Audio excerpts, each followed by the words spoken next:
আসসালামু আলাইকুম viewers, Mir study হাউসে আপনাদের স্বাগতম। ভিউয়ার্স, আজকে আলোচনা করব রেলওয়েতে ট্রাফিক অ্যাপ্রেন্টিস পদের পদোন্নতির নীতিমালা সম্পর্কে।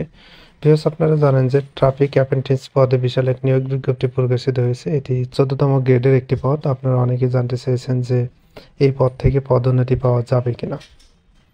ভিউয়ার্স, আপনি যদি বাংলাদেশ রেলওয়েতে ট্রাফিক অ্যাপ্রেন্টিস পদে ন্যূনতম 6 বছর সন্তোষজনকভাবে চাকরি সম্পন্ন করতে পারেন, তাহলে পদোন্নতির 10% নীতিমালা অনুযায়ী ট্রাফিক অ্যাপ্রেন্টিস পদ থেকে পদোন্নতি পেয়ে জুনিয়র ট্রাফিক ইন্সপেক্টর পরিবহন এবং বাণিজ্যিক পদে যেতে পারবেন।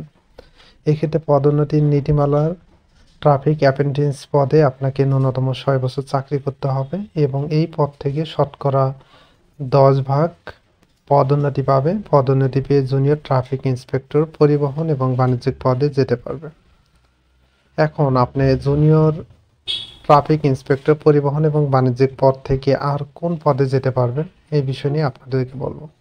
ভিউয়ার্স, আপনি জুনিয়র ট্রাফিক ইন্সপেক্টর পদে আবার ন্যূনতম 4 বছর সন্তোষজনকভাবে চাকরি সম্পন্ন করতে পারলে জুনিয়র ট্রাফিক ইন্সপেক্টর পদ থেকে পদোন্নতি পেয়ে ইন্সট্রাক্টর পদে যেতে পারবেন। ইন্সট্রাক্টর অর্থাৎ হচ্ছে প্রশিক্ষক হতে পারবেন রেলওয়ে ট্রেনিং একাডেমির।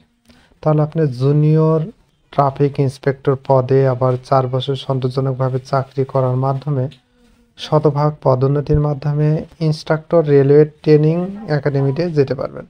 ভিউয়ার্স, ট্রাফিক অ্যাপ্রেন্টিস পদ থেকে প্রথমত আপনি 6 বছর পর পদোন্নতি পেয়ে জুনিয়র ট্রাফিক ইন্সপেক্টর পদে যেতে পারবেন। এরপর জুনিয়র ট্রাফিক ইন্সপেক্টর পদে আবার 4 বছর সন্তোষজনকভাবে চাকরি সম্পন্ন করার পর স্পেশাল ক্লাস অ্যাপ্রেন্টিস হতে পরিবহন ও বাণিজ্যিক বিষয়ে প্রশিক্ষণ লাভ করার পর আপনি ইন্সট্রাক্টর হতে পারবেন।